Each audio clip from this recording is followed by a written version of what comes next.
Hello, everyone, and welcome to the first ever live stream of Psychotherapy Networker Magazine Live, our latest journalistic endeavor where we take a deeper dive into the networker stories you love, featuring discussions with leaders in the field who speak to some of the most pressing issues facing your clinical work and society.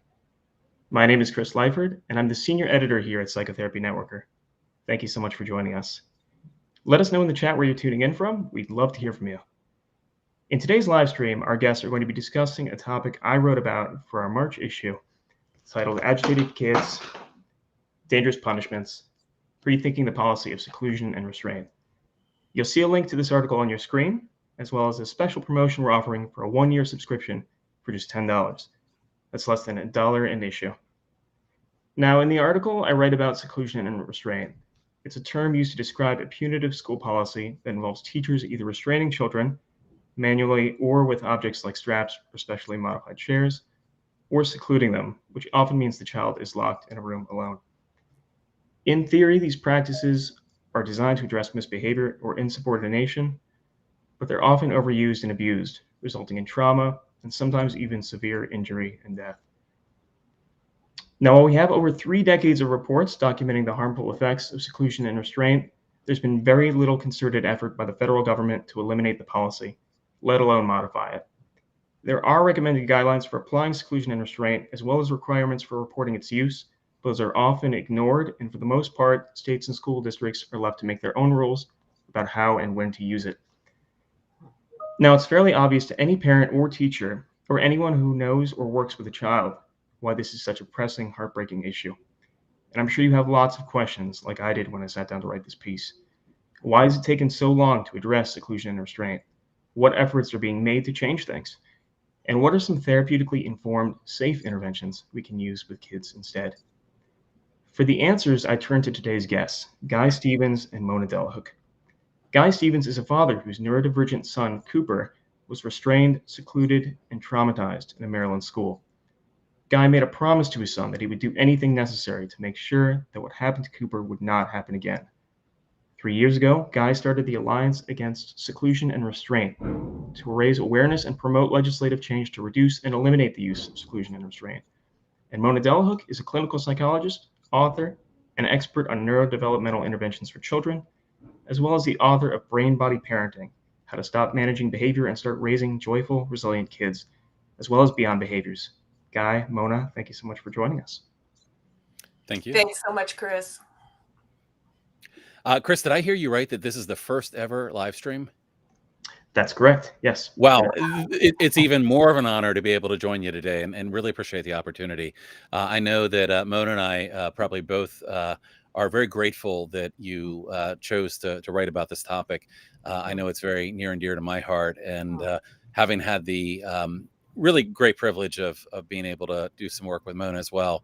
I know we're both very connected in that. So I'll speak for myself and say thank you for hosting this event. And we're excited to talk to you.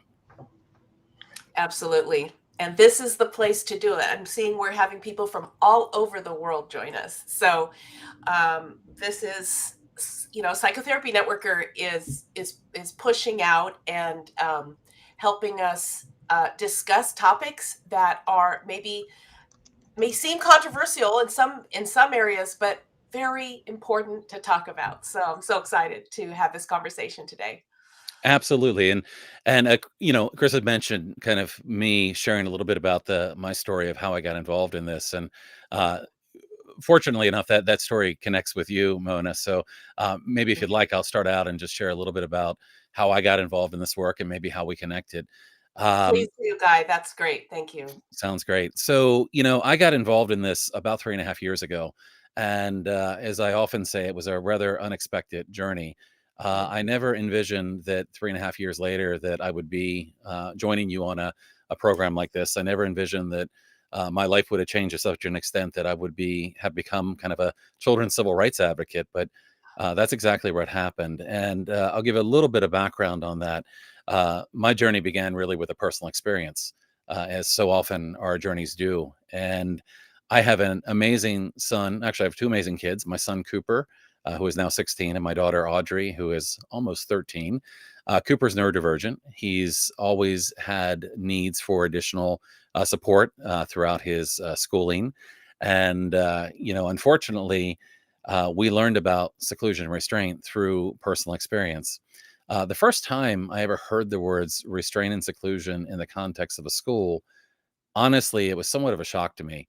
I would never have imagined that sometimes kids are physically restrained or put into seclusion rooms in a school environment.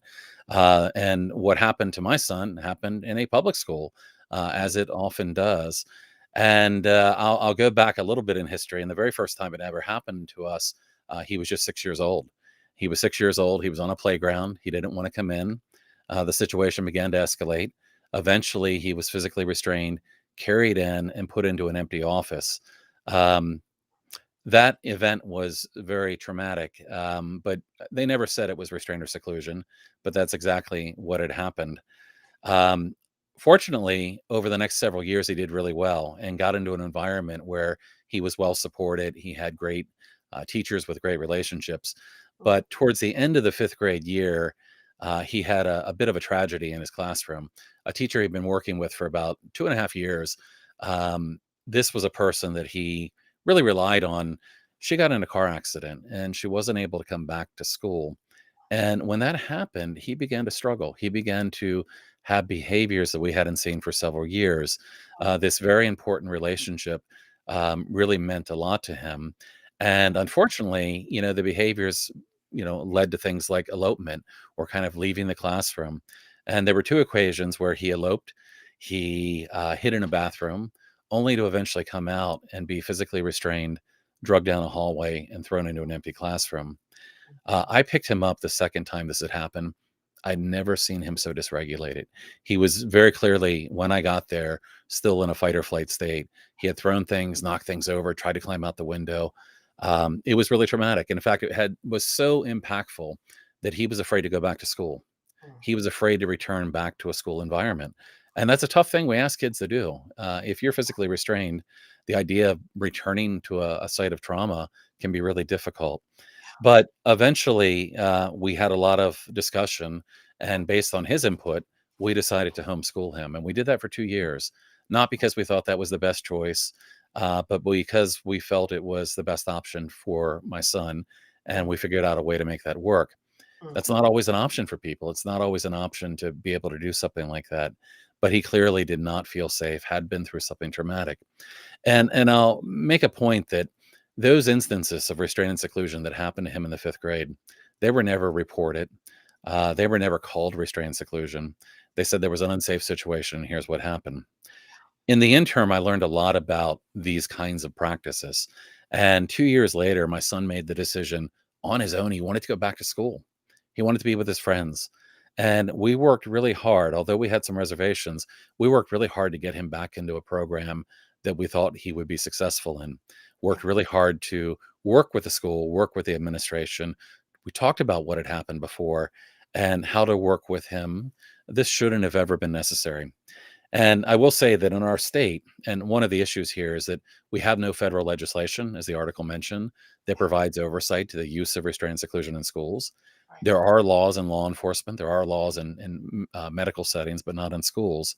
And our state law says that you should not use restraint or seclusion unless there's a situation that is a crisis. You've tried all other things you can try, and this is a measure of last resort, only to be used in situations that involve what they call imminent serious physical harm. And that actually has a definition, and it really is about a life or death kind of situation.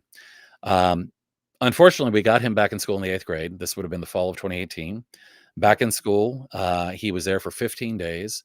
Over those 15 days, again, he was restrained or secluded at least 4 times. We Mhm. think it may have been 7 or 8 times. Mhm. Again, unfortunately, though, after those 15 days, we were back to where we were before. He was Mhm. afraid to go back to school. We were afraid to send him back. Yeah. And we ended up actually getting what was called home and hospital for him for the remainder of that school year. Wow. I tell you that as kind of the backdrop for what had happened, and what I'll say is that, one, my son ended up, getting pretty extensive therapy over the remainder of the school year in a home and hospital, education setting where a teacher came out to our home, and he was a very kind man. He never had to restrain or seclude my son. That was a more bright part of the story, but, it had a tremendous amount of impact. And I talked to my son about what had happened to him. Said, this should never have happened to you. Explained to him that I would do anything in my power to make sure it didn't happen to him again. He was restrained or secluded once for splashing water, once for throwing a book, not even at anyone. These are not criteria that would have meant the legal standard for even doing it, yet it happened to him. And from that promise, I ended up doing a tremendous amount of research. I wanted to Mhm. understand who was being impacted, what was the impact, and what could we do differently. And that led to the formation ultimately of the Alliance Against Seclusion and Restraint. Of course, we've been Mhm. working really hard to help change laws and policies, to help provide education around what are the better things we can do. One of the questions that I was asked very early in this were kind of what are the alternatives? What can we be doing instead? And the alliance has grown quite a bit. We've got probably over 20,000 people now that are part of our community. Mhm. Um, and we really do focus on every 2 weeks doing educational events and trying to bring people better ways of supporting kids. And it was through that journey that I had the great privilege and fortune to meeting you, Mona. Mhm. And I had heard about your book Beyond Behaviors. Mhm. Began doing a lot of research as I was looking for, you know, what's happening here is that we've got kids, very often kids with disabilities, who are having difficulty in school, who are having, to use your term, kind of these bottom up behaviors that are getting them restrained, secluded, suspended, expelled, subjected Yeah. to corporal punishment. And I knew there had to be better ways. And, that led me to the work of people like Dr. Ross Green and, your work and others. And, it really has been a journey. But, I Mhm. think from here, it might be really helpful to talk a little bit about what are those better things? We know that restraint and seclusion have a lot of risk. Kids can be injured, kids are traumatized, and kids can even die being physically restrained. And, I find that the trauma piece um, really meaningful to understand, because if you understand that kids that are being restrained and secluded are traumatized, you understand how that affects their brain. You understand how they're more likely to have troubling behaviors again. So maybe, you can talk and thinking about, what we had talked about very early on about kind of different approaches and beyond behaviors and how we can help people shift away from these models. Well, thanks for sharing your story with us, Guy, because I think it is just so compelling. And actually, the reason that I wrote a book called Beyond Behaviors was observing inside classrooms and IEPs um, for maybe 25 years as a part of students' teams. But the students that I was observing and representing in IEP meetings, I knew intimately well at their homes and in my office. So I knew these students, um, and I knew that what they were being restrained or secluded or other micro um, incidents, such as ignored, planned ignoring, um, asked to sit in a corner or moved to the back of the classroom. There's a range of these practices that involve different aspects of seclusion, right? Ignoring a person is a form of secluding them. Holding back human engagement, social engagement is very painful for humans. I'm so sorry. There's a phone going off somewhere. Um, so let me say that one of the things that we need to pay attention to is why we are using certain types of interventions with our children, with our students.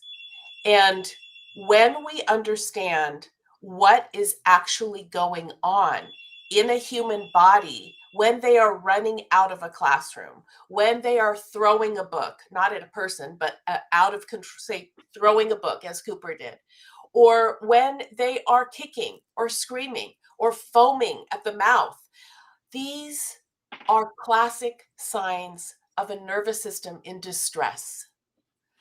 And this is the distinction that I made in Beyond Behaviors for the education system to understand the difference between top down and bottom up or body up behaviors, the difference between an individual, and you are right, those individuals are mostly our neurodivergent children, those students with differences in brain wiring, including our autistic students.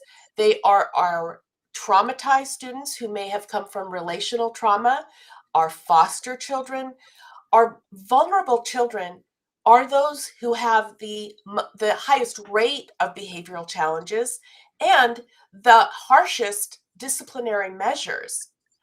So, and I should also say there is inequity in the numbers of Black and Brown students, boys in particular, way overrepresented in these punitive disciplinary measures that actually make trauma worse.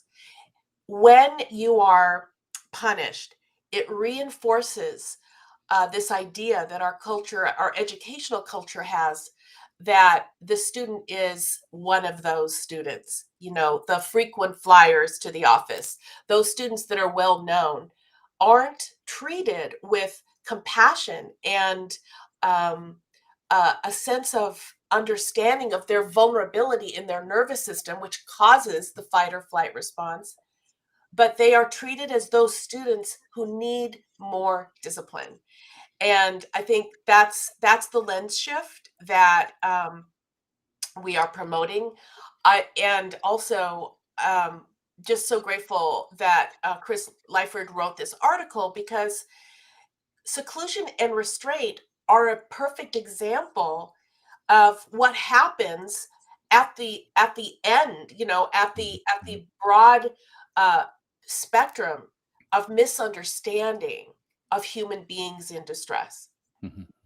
So so going back to your question, a human being in distress, number one, of course we need to keep everybody safe. So some people say, oh, you need seclusion and restraint in order to keep students safe. There are many other ways to keep students safe. So when you hold a person down who is in physiological distress, impeding movement increases the stress response, increases the body budget, burning through the availability of resources for that student.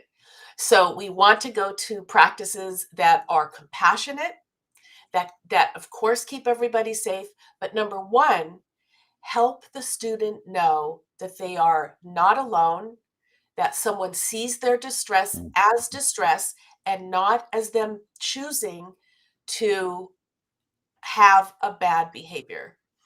And that's the fallacy we are, that brain science and the trauma literature is helping us try to transport to education.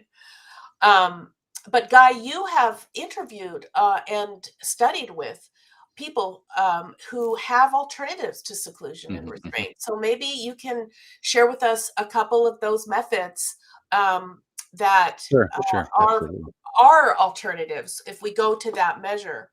Right. Yeah, absolutely. And I appreciate that. It's interesting. Again, you kind of talked about it and kind of, what restraint looks like. And, to be really clear, I mean, what we're talking about when we talk about physical restraint can be holding a child down to the ground. It can be 4 or 5 adults holding them down. When we talk about seclusion, we're talking about taking a kid against their will and forcing them into a room, holding the door shut and not letting them leave. There is nothing therapeutic about that. There is nothing calming about that. Kids go in those rooms and they scream, they bang, they claw, they try to get out.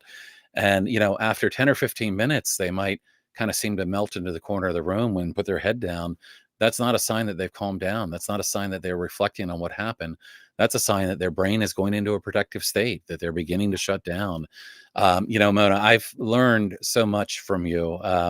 In the in your books and having had opportunities to talk to you, and before even getting into some of the different ways of moving past restraint and seclusion, I think one of the biggest things that needs to happen is our lens, the way that we look at Yeah. behaviors. And this is where beyond behaviors was such an important Mhm. tool for me, is really Mhm. beginning to understand that not all behaviors are choice, not all behaviors are volitional. That is absolutely huge because we live in a culture and society that looks at all behaviors as being thoughtful. What do we say to kids? Well, you've got to try harder. Kids Yes. are often trying the hardest they can. Yes. Why did you make these choices? You need to make better choices. And when you begin to understand that, and again, I thank you for taking the science and the work of people like Dr. Stephen Porges and making it very accessible to Mhm. people like myself to understand this in a way that can really be game changing. Because when you begin to understand that not all behaviors are choice, that behaviors can be related to stress, behaviors can be related to not feeling safe. The thing I've been talking about a lot lately, and again, this is inspired by your work and many others, but that idea that safety is the foundation. If Yeah. kids don't feel safe, they can't engage, they can't connect, they can't relate, they can't learn. So it all starts with safety. And when you're restraining and secluding kids, that does not help them to feel safe. I Mm. realize that the only time you might be thinking about these things might be in a crisis, but nonetheless, there are a lot of places that use these interventions far more than they should. I believe seclusion should never be an option. I believe that restraint should be exceedingly rare and only done in a case where you really needed to save a child's life or someone else's life. Yeah. That said, there are alternatives. One of the difficult parts about this is if you are doing these things, you might think that they're necessary. You might think that they're helpful, but the truth is, you might feel that way because you don't know of something else you could do. And the truth is, there are other things that we can be doing to move away from restraint and seclusion and better support individuals in lots of environments. Certainly we focus on schools, but in lots of environments. One of the first things that I came across was the work of Dr. Ross Green, collaborative proactive solutions. Dr. Green has an approach that really is about working with kids proactively. So before you get kind of to the heat of the moment, but also working with kids in such a way that you're making this change. You're realizing that not all behavior is volitional. We have a tendency to look at behavior differently when we look at a lot of other difficulties. If a kid has a difficult time reading, what do? We have a reading intervention. But when a kid's having a difficult time around behavior, around meeting expectations, we often meet that with reward and consequence. And those models don't work for the kids that really need help the most. These kids aren't lacking the will to do well. Very often it's a matter of they don't have the skills, they don't have the ability. And his model starts with a very simple idea that kids do well if they can. Right. That's a game changer if you really think about it, because very often the thought process is around the idea that kids do well if they want to. And if you look at it as being a choice, you look at it in a much different way. And if you look at, behavior, again, if somebody can't read, I wouldn't just say, okay, well, here's $5, read the book, but I can't. Well, here's $10, read the book. We do that sometimes with behavior. We try to incentivize something they don't have a skill for. So And collaborative practice. let me Yep. just Absolutely. emphasize that, Guy, Sure. because I think that is such a crucial point. Because I was trained to believe that incentives work. Mhm. Oh, you have to help motivate a child. So pile on the positive reinforcement, right? And the positive reinforcement is kind of a twin in some ways to the negative, to the punishment piece, because it is assuming that motivation is the key for the child. And that is a faulty assumption. So I think that is the main contribution of Ross Green's work is to say, look, they are working at maximum capacity to do well. Children want to please us. Students want to Mhm. please Mhm. us. And this idea that they just need to be incentivized and they'll do better is contradictory to what we know about students. And I'm seeing here a few questions in the chat, like, okay, so other than positive reinforcement, what do you do, right, with a highly dysregulated child? And I think what going back to what Guy said is the most important thing is we shift the lens. First of all, we shift the lens from thinking that this is a child that we can talk to and try to reason with them, because oftentimes at that highest level of dysregulation, talking and using logic is not going to work.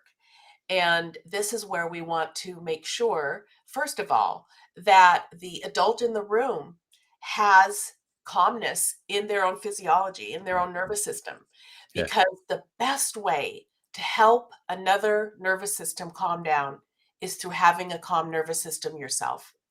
And this is a profoundly scientific comment, but it is also very easy to understand. We have to be present.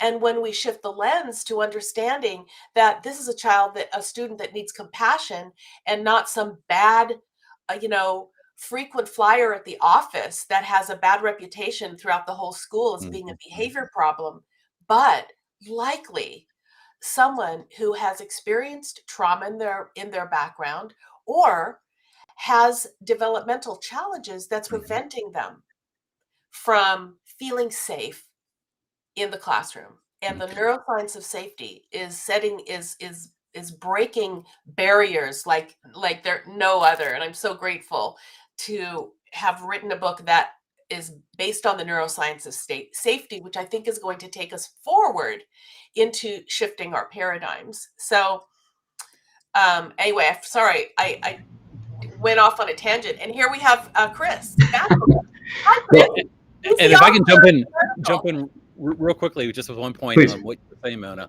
One of the things that stuck out as you were describing that is the importance of the adult, the caregiver, the parent, whatever role someone might be in. We very often, when a kid's having a difficult time, we place everything on the kid. The entire burden's on the child. But part of the change that needs to happen first are the changes that we're taking, realizing how important it is for us to be calm and regulated, realizing how much, I think about, I believe it was Bruce Perry that talked about our emotions being contagions. If we're escalated, we're never going to be successful in de-escalating a kid. I did want to mention one more thing real quickly. And we talked a little bit about Dr. Green's work, but there are interventions out there that do deal with crisis situations, but don't use restraint and seclusion. Ultimately, I believe we want to work as far upstream as we can to understand where kids are having a difficult time meeting expectations or, having a difficult time. But at the same time, there will be crisis situations that might arise. UKERU, which is spelled UKERU, they developed a trauma-informed alternative to restraint and seclusion. And again, I really want to focus on the upstream, but there are things you can do that are far less traumatizing, that are trauma-informed, to help out in these situations that might escalate to where there could be some safety concerns. So there are a lot of different options out there in terms of how do we better support people. So anyway, I just wanted to make that point that there are a lot of things we can be doing. Yeah. Guy, Mona, we have just a minute left. I want to thank you both so much for doing this, for taking time away from your work to speak. I'm seeing a lot of comments here, people checking in from Cairo, the Netherlands, Sudan, Vienna. Clearly, this issue speaks to a lot of people all over the world. So thank you. A lot of people out there are definitely feeling seen and heard by this. I just want to get your parting thoughts before we jump off. Mona, you had talked in our interview about how the field needs to do better. What would you like the therapists out there to know about this issue, about working with neurodivergent kids? In a few sentences, maybe you can just give us a sense of what you'd like them to know. Sure, Chris. And thanks again for writing the article, because Psychotherapy Networker reaches a lot of therapists. So what I want therapists to know is that what we're talking about, you may not have been trained in, even if you're a recent graduate. What we're talking about is really a paradigm shift where we are integrating neuroscience into our understanding of human beings. Most therapists are trained very well in cognitive behavioral approaches. And I am not saying that there isn't a place for cognition and for thinking. Of course, that's one of the bedrocks of psychotherapy. But what we're talking about here is something different, and that is a shift to a holism. that understands that there's a difference between a motivated action and a stress response. So I can't yell that loud enough for therapists. Please update your databases to include this idea that cognitive behavioral techniques, which are top-down techniques, are not going to help all children. Sometimes we need to go from the body up. And that is where Bessel and Dr.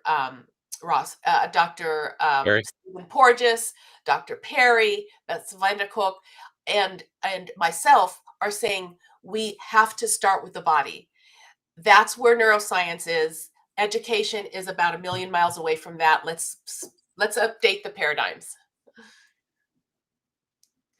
And if I can just share kind of a final thought as well, Chris, first of all, thank you, Mona, for all that you do and all that you're doing to kind of shift so much of the thought around moving away from a lot of the practices that aren't working. One of the things that I've learned from your work and Dr. Porges' work and others is that a brain in distress, a brain in fight or flight mode, is no longer accessing the prefrontal cortex. We're working from our amygdala. We're reacting. Our ear canals are tightening. We're not able to be in that moment. And when a child's having a difficult time in a crisis, very often the approach is to pile demands on them. And unfortunately, that's not really effective. We've really got to work through that relational, co-regulation and all those things that are so important. I did want to mention that, I've got through the Alliance, we've got an upcoming event about restraint and seclusion. And fortunately, Mona has actually agreed to make a guest appearance on that event as well. But we've got an event on May 11th talking more about restraint and seclusion, really diving in more deeply to some of the alternatives and, kind of talking about the problem, who's impacted and what we can do better. So anybody out there that might be interested in the chat. Yeah, I think they were going to drop it in the chat for us. But, May 11th. Yep, May 11th. Yeah. Yep, it is in there. Well, great. Well, Mona, Guy, thank you both again so much, and thank you to everyone out there who tuned in today. Once again, we're offering a very special discount on the Networker magazine, just $10 for a full year, and you can subscribe by following the link at the bottom of your video screen. If you enjoyed today's discussion, please keep your eye on Psychotherapy Networker's Facebook, LinkedIn, and Twitter pages for announcements about our next Networker Magazine live event. Guy, Mona, thank you again. Thank you so much, Chris. And remember that relationships are the foundation of mental and physical health. Thank you so much for helping us spread the word.